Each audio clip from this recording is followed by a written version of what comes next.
صليت وسلمت وعلى آل محمد اللهم صل وسلم وبارك عليه মহান আল্লাহ সুবহানাহু ওয়া তাআলা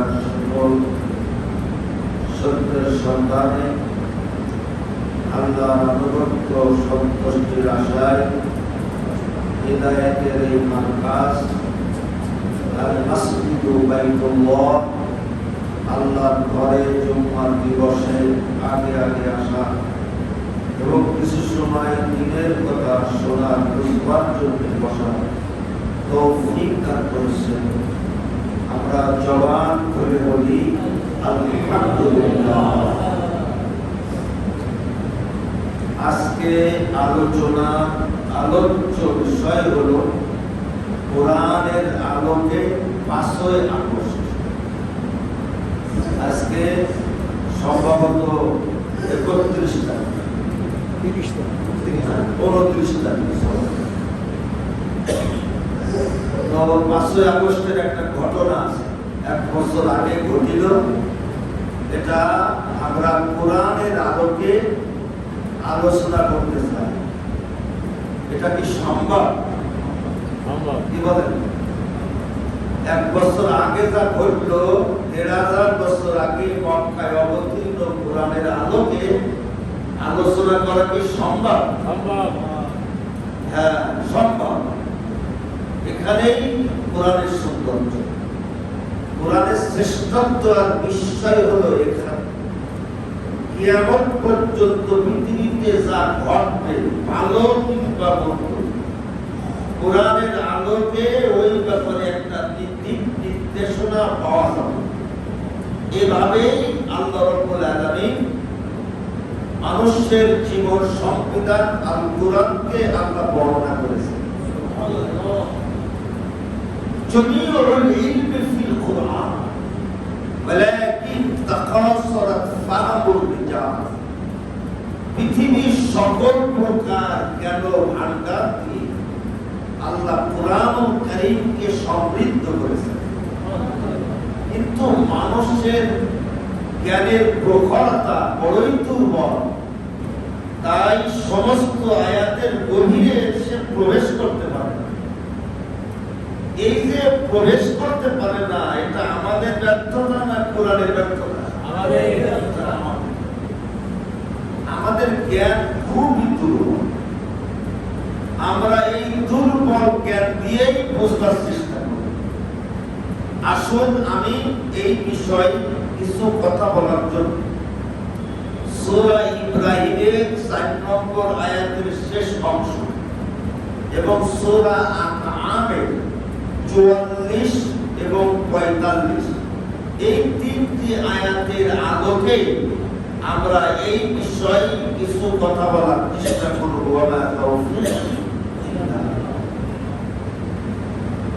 আল্লাহ রাব্বুল আলামিন কি সুন্দর করে বলতেছেন সূরা ইব্রাহিমের 4 নম্বর আয়াত। আল্লাহ বলছে ওয়াযাক্কির, ওয়া মানে এবং, যাক্কির আপনি শিক্ষা দিন, আপনি উপদেশ করুন। যাক্কির এটা হচ্ছে ফি'লুল আমল, আদেশ সংক্রান্ত ক্রিয়া। এই ফেলটি এসেছে বাপে তাফঈল থেকে। যাক্কারা ইউযাক্কিরু তাযকিরান ফাহুয়া মুযাক্কিরুন ওয়া যুক্কিরা ইউযাক্কারু তাযকিরান ফাহুয়া মুযাক্কারুন। আল আমরু মিনহু যাক্কির। আল্লাহ ওয়াদা করতেছে, আল্লাহ বলতেছেন ওয়া যাক্কিরুহুম, ও নবী আপনি শিক্ষা প্রদান করুন, আলোচনা করুন, পর্যালোচনা করুন, আপনি ব্যাখ্যা করুন, বিশ্লেষণ করুন। কাদের সামনে করবেন? মানুষের সম্পর্কে আপনি আলোচনা পর্যালোচনা করুন। কোন ব্যাপারে আপনি আলোচনা করবেন? আল্লাহ রাব্বুল আলামিন বলেছেন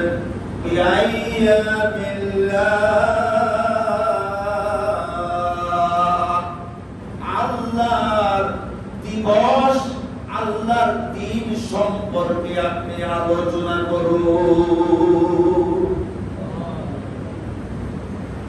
আল্লাহর দিবস সম্পর্কে মানুষের সম্মুখে আপনি শিক্ষাদান করুন, আপনি উপদেশ পেশ করুন।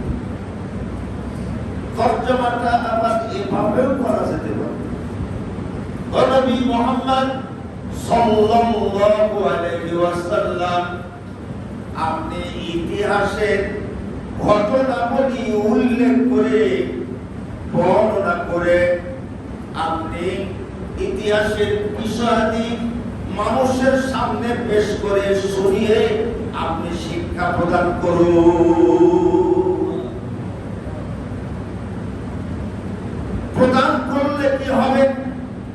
আল্লাহ বলেন ইন্না ফি যালিকা লাআয়াতিন লিকুল্লি সাব্বারিন শাকুর।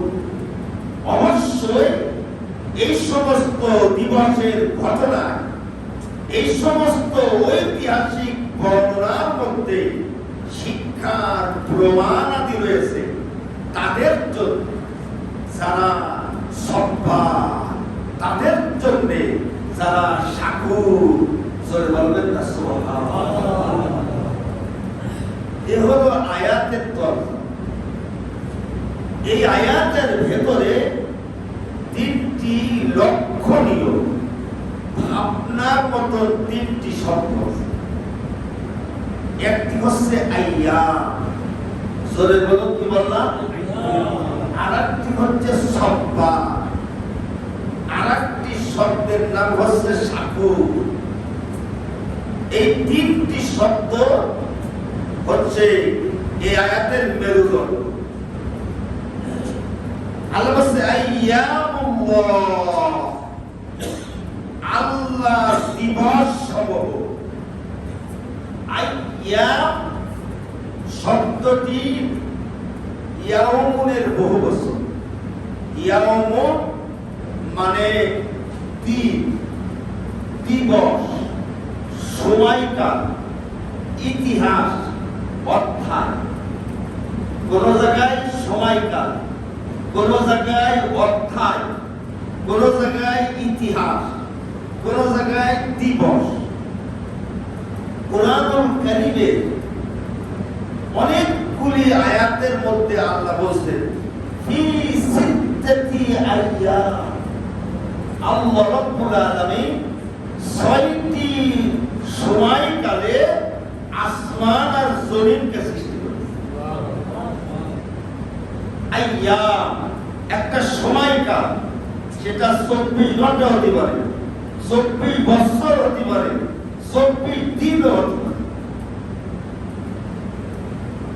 আল্লাহ রাব্বুল আলামিন কোরআনের মধ্যে বলছে ফি আরবাআতি আইয়াম, এই পৃথিবীতে প্রাণের অস্তিত্ব টিকে থাকা যে অসাধারণ ব্যবস্থা, আমি আল্লাহ এটা ৪টি সময়কালে তৈরি করেছি।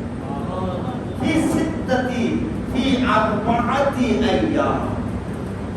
কুরআনুল কারীমের মধ্যে ইয়াউম শব্দটি ৩৬৫টি জায়গায় আল্লাহ উল্লেখ করেছেন। জোরে বলুন কয় জায়গায়? এই ইয়াউমের বহু বচন আইয়াম। ৩৬৫টি জায়গায় আমরা ইয়াউম শব্দটা খুঁজে পাই। আর ৩৬৫ দিনে এক বছর। তার মানে এখানে বুঝলাম ২৪ ঘন্টার সময়কালকে কি বলা হয়? রাত। এর আরবি হলো লাইল, আর দিন এর আরবি হলো নাহার। নাহার, নাহার, লাইলা ওয়া নাহার। নাহার মানে দিন, কিন্তু ইয়াউম শব্দটা হচ্ছে সময়কাল, সেটা ২৪ ঘন্টা হতে পারে, ২৪ দিন হতে পারে।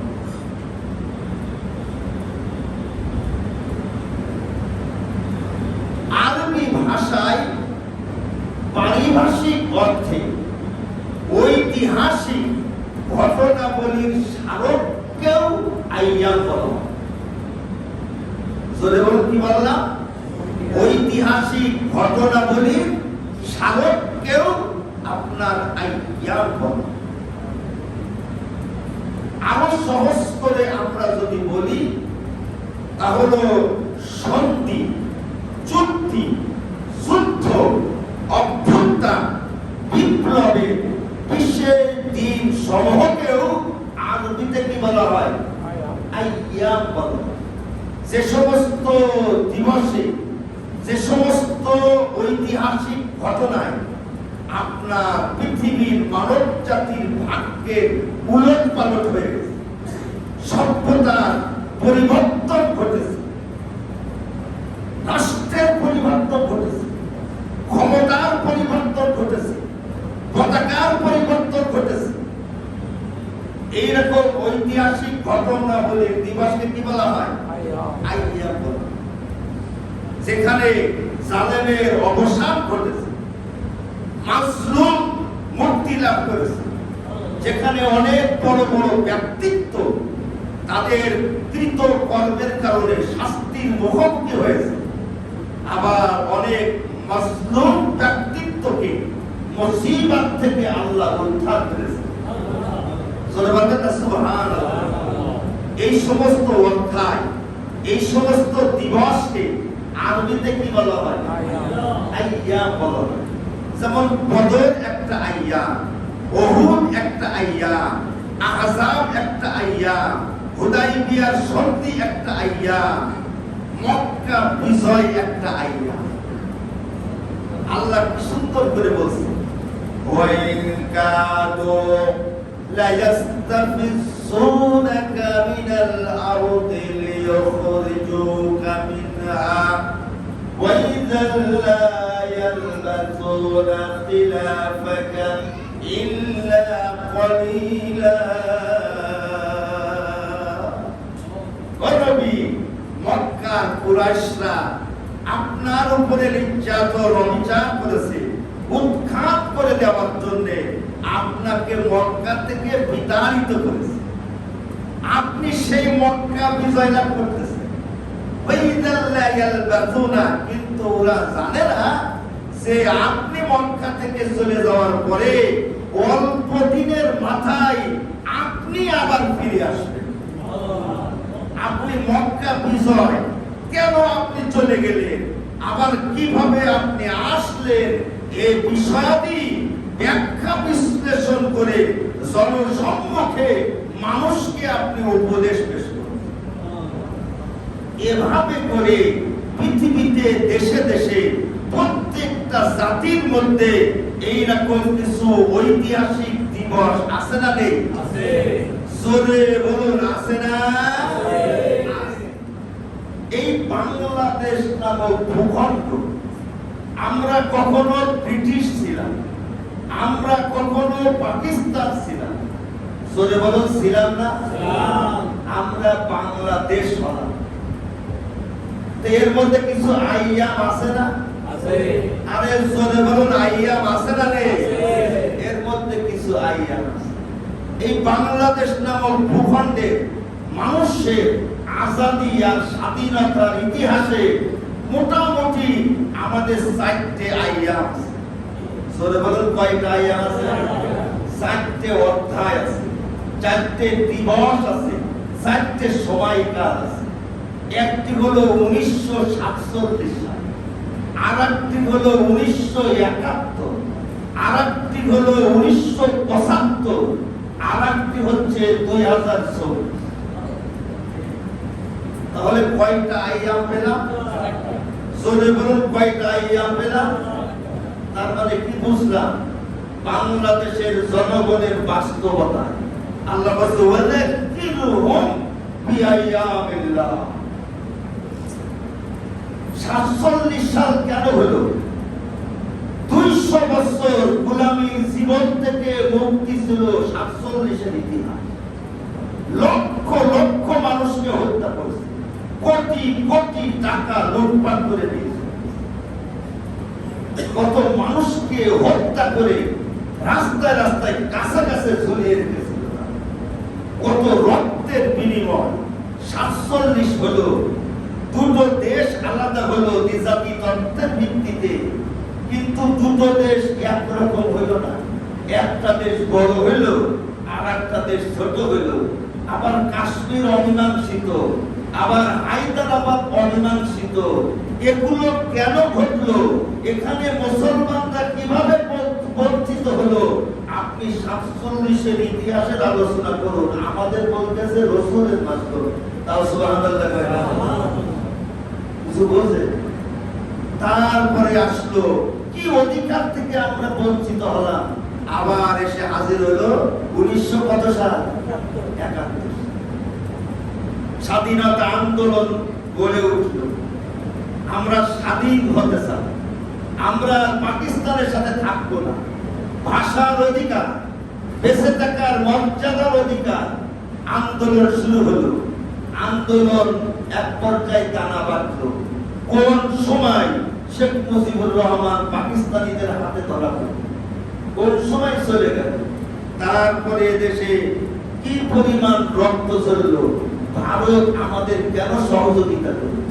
যে ভারত এক ফোঁটা পানি দিতে চায় না, সেই ভারত এত আয়োজন সহকারে আমাদেরকে সেখানে রেখে আবার স্বাধীনতা যুদ্ধের পরে পাকিস্তানের সৈন্যরা ভারতের সৈন্যদের হাতে আত্মসমর্পণ করল। আবার শেখ মুজিবুর রহমান কবে উনি জানতে পারলেন? লন্ডনে গিয়ে আপনার সাংবাদিক সিরাজুল ইসলামের কাছে প্রথম জানতে পারলেন বাংলাদেশ স্বাধীন হয়ে গেছে। তারপরে ভারতে এসে কোন চুক্তিতে সই করে তিনি বাংলাদেশে আসলেন। কত লক্ষ মানুষ মারা গেছে, কত লক্ষ মানুষ মারা গেছে। 30 লাখ না 3 লাখ না 2000 না 90,000। আজকে 52-54 বছর পরে কত মানুষ মারা গেল? একটা উদ্যোগ গ্রহণ করিনি, একটা তদন্ত কমিটি নেই, একটা জরিপ চালায়নি। মুক্তিযোদ্ধা মন্ত্রণালয় থেকে আপনার 11,000 সামথিং শহীদ পরিবারেরা আপনার ভাতা গ্রহণ করে, অথচ মারা গেছে কত? 30 লাখ। ভাতা নেই কয়জন? 11,000 সামথিং। 11,000 সামথিং। আবার কারা বিরোধিতা করলো? কেন বিরোধিতা করলো? এরপরে আপনার এই বিরোধিতা করতে গিয়ে আল-বদর, আসাম, রাজাকার, এটা ছিল আধা সামরিক বাহিনী। পাকিস্তান কর্তৃক এই বাহিনীগুলো তৈরি, কোন দল এই বাহিনী তৈরি করেনি। বাংলাদেশ স্বাধীন হওয়ার পরে রাজাকার, আল-বদর হিসাবে কারা আপনার বন্দী হয়েছিল? তারা কারা? কত লক্ষ, কত হাজার রাজাকার ছিল। তারা মানবতা বিরোধী অপরাধ করলো। যাদেরকে হত্যা করা হলো মানবতা বিরোধীর নামে, তারা আদেও রাজাকার ছিল না। ছিল কিনা আলোচনা, পর্যালোচনা, বিশ্লেষণ করার দাবি রাখে না? রাখে? দাবি রাখে না? রাখে? কিভাবে প্রধানমন্ত্রীর থেকে রাষ্ট্রপতি হয়ে গেলেন, তারপরে কিভাবে বাকশাল কায়েম হইল, তারপরে জাসদের 40,000 মানুষ মারা গেল, তারপরে একই দেশের সেনাবাহিনী রক্ষী বাহিনী হইল, তারপরে কেন 75 হলো। এই আলোচনা বিশ্লেষণের দাবি রাখে না? রাখে? এক পেশে না নিরপেক্ষ? এক পেশে না নিরপেক্ষ? নিরপেক্ষ বিশ্লেষণ। কারণ এই ইতিহাসের শিক্ষার মধ্যে, ইতিহাসের ঘটনার মধ্যে আমাদের আগামী দিনের নিরাপত্তার ভবিষ্যৎ বেঁচে রয়েছে। আমরা যদি এগুলো বিশ্লেষণ করতে ব্যর্থ হই, তাহলে আমাদের ভবিষ্যৎ নিরাপদ। কেন 1971 সালে স্বাধীন হওয়ার পরে 54-55 বছর পর আবার কেন স্বাধীনতা রক্ষার বিপ্লব হল? কারণটা তার মানে 5ই আগস্ট। একটু আওয়াজ করে বলুন, কি বললাম? 5ই আগস্টের ভিত্তি ছিল পিলখানার হত্যাকাণ্ড। এত সেনা অফিসার একটা ঘটনায় একটা দেশের দুটো বাহিনীর মেরুদণ্ড শেষ করে দিল। এটা কেন হল? এটা ছিল ভিত্তি। 5ই আগস্টের ভিত্তি ছিল আইনা ঘর। 5ই আগস্টের ভিত্তি ছিল বিচার বহির্ভূত হত্যাকাণ্ড। 5ই আগস্টের ভিত্তি ছিল সবকিছু দলীয়করণ, বিচার ব্যবস্থা দলীয়করণ, তারপরে সেনাবাহিনী, আপনার পুলিশ বাহিনী দলীয়করণ, আপনার চাকরি ওটাও দলীয়করণ। বাক স্বাধীনতা, কথা বলার অধিকার ছিল না। 5ই আগস্টের ভিত্তি ছিল আল্লাহ রাসূলের বিরুদ্ধে কথা বলার প্রতিবাদে শাপলা চত্বরে হাজার হাজার আলেমের জীবন। 5ই আগস্টের ভিত্তি ছিল 4-4টে নির্বাচন, 3-4 নির্বাচন। ওটা জনগণের নির্বাচন ছিল না, ছিল জনগণের সরকার ছিল না, ছিল হচ্ছে এক নায়কতন্ত্র দলীয় সরকার। এগুলো ছিল ভিত্তি। আওয়াজ করে বলতে এগুলো কি ছিল? এগুলো এইরকম বিপ্লব বিশ্বের ইতিহাসে সকল পর্যায়ের মানুষ নেমে পড়েছে, সকল পর্যায়ে। 2000 প্রায় মানুষ জীবন দিয়েছে, বাচ্চারা জীবন, মাথার খুলি নেই, চোখ নেই, পাও নেই। তারা তো মন্ত্রী হবে না, তারা তো ডিসিএসপি হবে না। তারা জীবন দিল কেন? কোন কারণে জীবন দিল? কত ফ্যামিলি পঙ্গু হয়ে গেছে। তাহলে এই 5ই আগস্টের আলোচনা, পর্যালোচনা, গবেষণা, এর থেকে শিক্ষা গ্রহণ, আগামী দিনের বাংলাদেশ গড়ার ব্যাপারে আলোচনা করার দাবি রাখে না? রাখে না? দাবি রাখে না? 5ই আগস্টের আগে পরে কি হয়েছে সবই আপনাদের জানা। তবে 5ই আগস্টে, মানে 5ই আগস্টের দিনে কি হয়েছিল এই ব্যাপারে আমি দুটো আয়াত বলতে পারি। বলবো? বলতে পারবো? বলবো? এখন আপনারা হুজুর 5ই আগস্টে কি ঘটনা ঘটেছে এই ব্যাপারে আপনি আয়াত বলবেন কি বলেন? হ্যাঁ, আয়াত বলবো এইভাবে করে। জালেমদের চরিত্র একই রকম হয়, কথা কয় না? জালেমদের চরিত্র এবং তাদের পরিণতিও কি হয়? একই রকম। ওদের চরিত্র একরকম, ওদের পরিণতিও একরকম। আপনি আজ থেকে আরো 500 বছর পরে জালেমদের একটা পরাজিত জালেমদের আলোচনা করবেন, আপনি এই আয়াতের সাথে মিলে দেবেন। আল্লাহ কত সুন্দর করে বলতেছে সূরা আনআম 44 এবং 45। আল্লাহ বলেন ফালাম্মা নাসু মা যুকিরু বিহি, ফালাম্মা মানে অতঃপর, লাম্মা মানে যখন, নাসু মানে তারা ভুলে গেল, অতঃপর যখন তারা ভুলে গেল, মা যুকিরু বিহি আল্লাহ প্রদত্ত শিক্ষা উপদেশ তাদেরকে যা দেওয়া হয়েছে, তারা ভুলে গেল আল্লাহর শিক্ষা, আল্লাহর উপদেশ। এখন প্রশ্ন হলো কারা আল্লাহর কথা ভুলে যায়?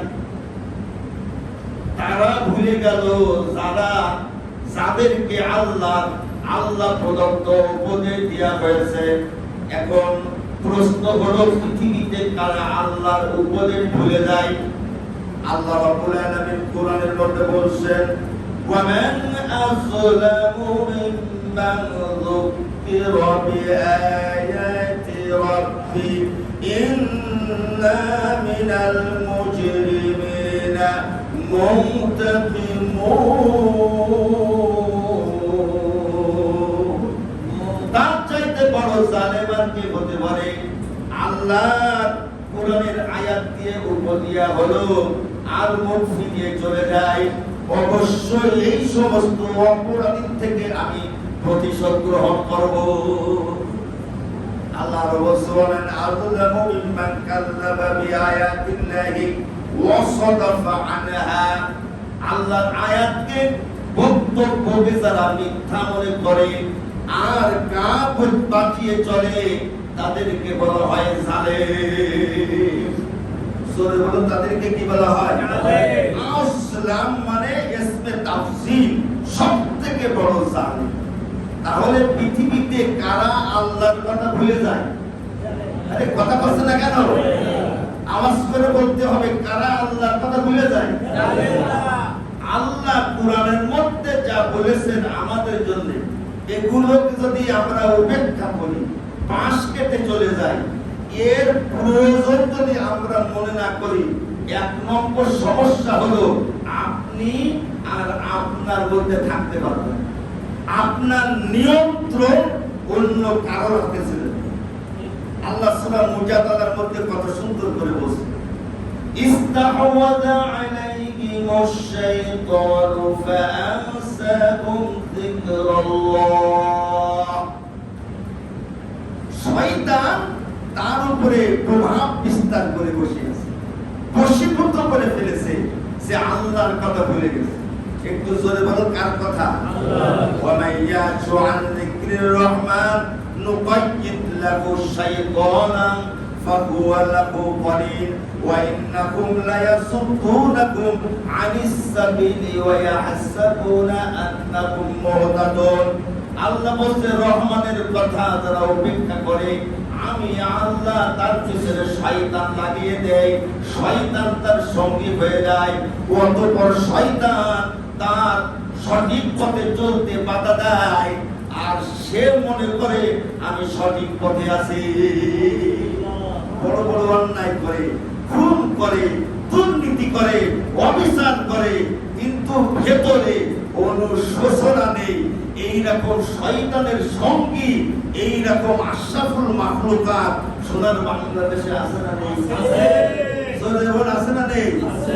অপরাধ করে কিন্তু অনুশোচনা নেই, আরো বলে আমি সঠিক পথে, আমি কি আছি? সঠিক পথে আছি। তাহলে কোরআনের মধ্যে কি শিক্ষা আছে না নেই? আছে না নেই? কোরআনের মধ্যে কি শিক্ষা আছে? এটা তো লম্বা আলোচনা, কয়েকটা শিক্ষার কথা বলি যে এই কথাগুলো আসলে আমরা ভুলে গেছি কিনা। আল্লাহ বলছে, দাউদ আমি তোমার ক্ষমতা দিলাম, এই ক্ষমতা নিয়ামত মনে করো, আর মানুষের মধ্যে ফাহকুম বাইনান নাস, মানুষের মধ্যে তুমি ন্যায় সঠিক বিচার ফয়সালা করো, আইন সকলের জন্য সমান করো, প্রবৃত্তির তাড়নায় রাষ্ট্র পরিচালনা করো না, তাহলে রাস্তা হারিয়ে ফেলবে। তারাই খেয়াল খুশি অনুযায়ী দেশ চালায়, যারা হিসাব দিবসের কথা ভুলে গেছে। সুবহানাল্লাহ। এটা হলো কোরআনের আয়াত। জোরে বলুন, কি আয়াত? কোরআনের আয়াত। আল্লাহ বলতেছেন, আয়াত বলার সময় নেই। আল্লাহ বলেন, ন্যায়ের উপরে থাকো, যদি তোমার বিরুদ্ধে যাই তবুও তুমি প্রবৃত্তিকে প্রশ্রয় দিও না, ঘুরিয়ে পেঁচিয়ে কথা বলো না, নিশ্চয়ই তোমাদের কার্য সম্পর্কে আল্লাহ খবর রাখে। আবার সূরা মায়েদার মধ্যে বলছে, তোমার শত্রু যে তার সাথে ইনসাফ করা, এর নাম হলো ঈমান। তাও সুবহানাল্লাহ। এগুলো কি? এগুলো হলো উপদেশ। জোরে বলুন, কার উপদেশ? আল্লাহ। আওয়াজ করে বলেন, কার উপদেশ? আল্লাহ। আল্লাহ বলেন, আন্নাহু মান কাতালা নাফসান, যে বিনা কারণে একটা মানুষকে হত্যা করলো, দুনিয়ার সব মানুষকে হত্যা করেছে, একটা মানুষের জীবনের নিরাপত্তা দিল, গোটা দুনিয়ার মানুষের জীবনের নিরাপত্তা দিয়েছে। তাও সুবহানাল্লাহ। ঠান্ডা মাথায় কত ষড়যন্ত্র করে, রাষ্ট্র শক্তি ব্যবহার করে নিরীহ মানুষদেরকে হত্যা করিনি? বলুন, করিনি? আল্লাহ সূরা বানী ইসরাঈলের মধ্যে বলছে, ওমান কুতিলা মাজলুমান, অন্যায়ভাবে যাদেরকে হত্যা করা হয়, তুমি মনে রাখো, অন্যায়ভাবে যাদেরকে হত্যা করা হয় তাদের উত্তরসূরিরা কিন্তু আছে। ফাকাদ জাআলনা লিওয়ালিয়্যিহি সুলতানান, আমি তার উত্তরাধিকারীদেরকে আমি ক্ষমতা দান করি এই হত্যার প্রতিশোধ গ্রহণ করার। একটু সুবহানাল্লাহ বলে বলুন। এই যে হত্যা, এর প্রতিশোধ গ্রহণে আমি তাদেরকে শক্তিশালী করি। এজন্য ফালা ইউসরিফ ফিল কাতলি, বাড়াবাড়ি করে না মানুষ হত্যার ব্যাপারে, সাফাই দিয়ে না, কাউকে জোর করে হত্যাকারী বানায়ও না। ইন্নাহু কানা মানসুরা, যদি হত্যা করে তাহলে তারা কিন্তু আল্লাহর কাছে সাহায্য প্রাপ্ত। সুবহানাল্লাহ। কার উপদেশ? জোরে বলুন কার উপরে? আল্লাহ কোরআনের মধ্যে বলছে ওয়ালা তাকুলু আমওয়ালাকুম বাইনাকুম বিল বাতিল ওয়া তুদলু বিহা ইলাল হুকাম। হুকাম মানে রাষ্ট্রীয় ক্ষমতা। ইলাল হুকাম লিতাকুলু ফারিকাম মিন আমওয়ালিন নাস বিল ইসম। রাষ্ট্রীয় ক্ষমতার অপব্যবহার করে তোমরা জনগণের সম্পত্তি আত্মসাৎ করো। জোরে বলুন কার কথা? রাষ্ট্র শক্তি ব্যবহার করে দুর্নীতি সাগরচুরি হয়েছে না হয় না? তাহলে আল্লাহ যে উপদেশ দিল এই কাজটা করে না। এরপরে আল্লাহ রাব্বুল আলামিন বাক স্বাধীনতার ব্যাপারে বলতেছে লা ইউহিব্বুল্লাহুল জাহরা। এভাবে করে আমাদের জীবনের বড়তে বড়তে যা যা প্রয়োজন এই ব্যাপারে শিক্ষা উপদেশ কোরআনের মধ্যে আছে না? আছে না? এখন আল্লাহ বলতেছে ফালাম্মা নাসু মা যুকিরু বিহি। যারা ভুলে গেল আল্লাহ প্রদত্ত শিক্ষা, যখন আল্লাহর কথা ভুলে গেল, আমারও আল্লাহর একটা দায়িত্ব আছে। ফাতাহনা আলাইহিম আবওয়াবা কুল্লি শাই। আমি আল্লাহ ওই সমস্ত জালেমদের জন্য অপরাধের সমস্ত দরজাগুলো উন্মুক্ত করে দেই।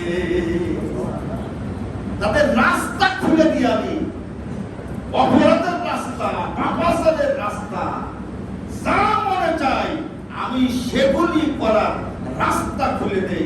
জোরে বলুন কার কথা? সে যা করে সবাই মেনে, মানুষ মেনে নেয়, নীরবে মেনে নেয়, প্রতিবাদ করে না। আল্লাহ বলছে হাত্তা ইযা ফারিহু। এমন কি সে যা ইচ্ছা করে তাই করতে থাকে, সে তার জীবন সম্পর্কে আনন্দের মধ্যে থাকে। হাত্তা ইযা ফারিহু বিমা উতু। আর সে খুশি খুশি থাকে এই জন্য আমার যা মনে চায় আমি তো তাই করতে পারি, কোনো বাধা নেই, কোনো শক্তি নেই, আমি একমাত্র একক, আমার মোকাবেলায় কেউ নেই। কি বলে? বিমা উতু। আমি তারে যা দিছি অপরাধ করার সুযোগ সুবিধা। কিন্তু আল্লাহ বলছে এইভাবে সারা জীবন চলবে না। আখাযনাহুম বাগতাতান। বাগতাতান মানে হঠাৎ। আল্লাহ যখন কাউকে ধরে হঠাৎ করে ধরে, যখন কাউকে ধরে আখাযনাহুম বাগতাতান, আমি তাদেরকে হঠাৎ করে পাকড়াও করলাম। এই হঠাৎ মানে কয় মিনিট হতে পারে? এই হঠাৎ মানে আপনার ৩৬শে জুলাই পর্যন্ত হতে পারে। আবার এই হঠাৎ মানে হলো ৪৫ মিনিট হতে পারে। আরে কথা কষ্ট না কেন? হঠাৎ মানে কয় মিনিট? হঠাৎ মানে ৪৫ মিনিট হতে পারে। আবার ৩৬শে জুলাইও হতে পারে। আখাযনাহুম বাগতাতান, আমি যখন হঠাৎ পাকড়াও করলাম, ফাইযা হুম মুবলিসুন, তখন তাদের যত সা বাচ্চা পুনা ছিল সকলের চেহারা ফ্যাকাশে হয়ে গেল। সোজা বলেন কি হয়ে গেল? ফ্যাকাশে হয়ে গেল। মুবলিসুন মানে হতাশ হয়ে পড়ল, নিরাশ হয়ে পড়ল। কি সত্যি ফেলে না উঠেছে, সত্যি চলে গেছে, তাহলে আমাদের কি অবস্থা হবে? সবার চেহারা ফ্যাকাশে। ফিরাউন যখন ডুবে মারা গেছিল তার অনুসারীদের চেহারা ফ্যাকাশে হয়েছিল না হয়েছিল? আরে কথা কই না কেন? যখন আল্লাহ নবী মক্কা বিজয় করলেন তখন মক্কার কুরাইশদের চেহারা ফ্যাকাশে হয়েছিল কি হয়েছিল? ওদের চেহারা ফ্যাকাশে হয়ে গেল। এখন আমাদের কি হবে? এখন আমাদের কি হবে? আরে আমরা হেলিকপ্টারে দেখলাম সাবের টাওয়ারের একেবারে উপরের থেকে কিভাবে নিয়ে চলে যাচ্ছে। হতাশ হয়ে গেছে। এরপরে আল্লাহ বলতেছেন ফাকুদিয়া দাবিরুল কওমিল্লাযিনা যালামু, অতঃপর কেটে দেয়া হলো। এটা মাসহুল সিগা। কুতিয়া মানে কেটে দেয়া হলো।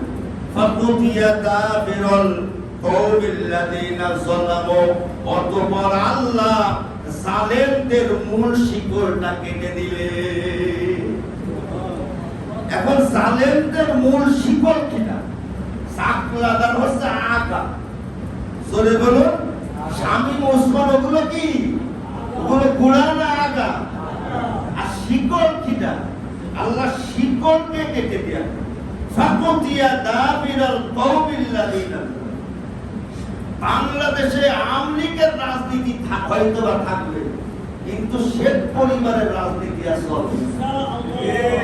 এর নাম হচ্ছে জালেমদের শিকড় আল্লাহ কেটে এদেরকে যারা যতবার রক্ষা করতে গেছে তাদের ততবার বিপদে পড়তে হয়েছে।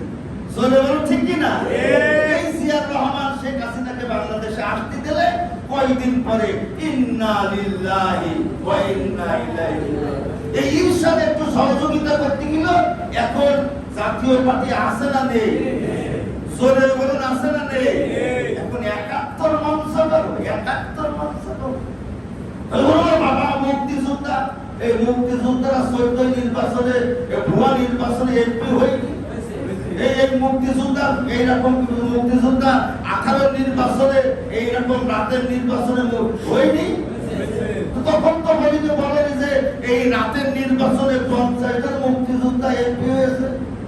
তাকে বলো তুমি জুলাই অস্বীকার করলে বাংলাদেশে ৭১, ৭৭, ৭৫, ১৫ আপনার ৫ই আগস্ট এর একটি অস্বীকার করলে বিদেশ আমরা থাকবে না।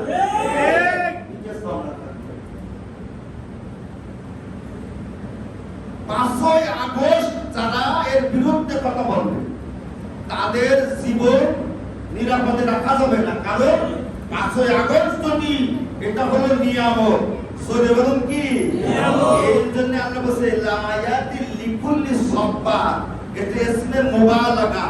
আল্লাহ বলছে অধিক ধৈর্যের ফলাফল হলো ৫ই আগস্ট।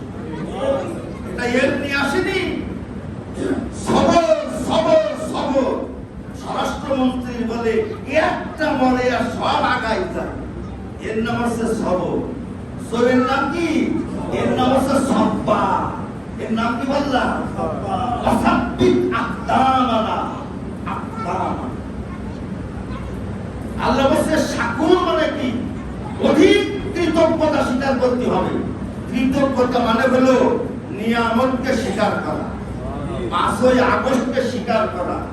আর ২ নম্বর নিয়ামত হলো নিয়ামতকে রক্ষা করা। সরে বলুন কি করা?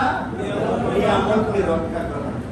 দল আগে না ব্যক্তি আগে না গোষ্ঠী আগে না দেশ আগে? সরে বলুন কি আগে? ভারতীয় যারা দালাল তারা যত বড় ব্যক্তিত্ব হোক না কেন তাদের রাজপথে কথা বলার সুযোগ দেওয়া হবে। আগে ভারতীয় দালালি করা বন্ধ করতে হবে। তাহলে এই ব্যাপারে যদি আমরা এক থাকি তাহলে ৫ই আগস্ট রক্ষা পাবো। ঠিক কিনা? আল্লাহ রাব্বুল আলামিন আমাদের বোঝার তৌফিক দান করুন।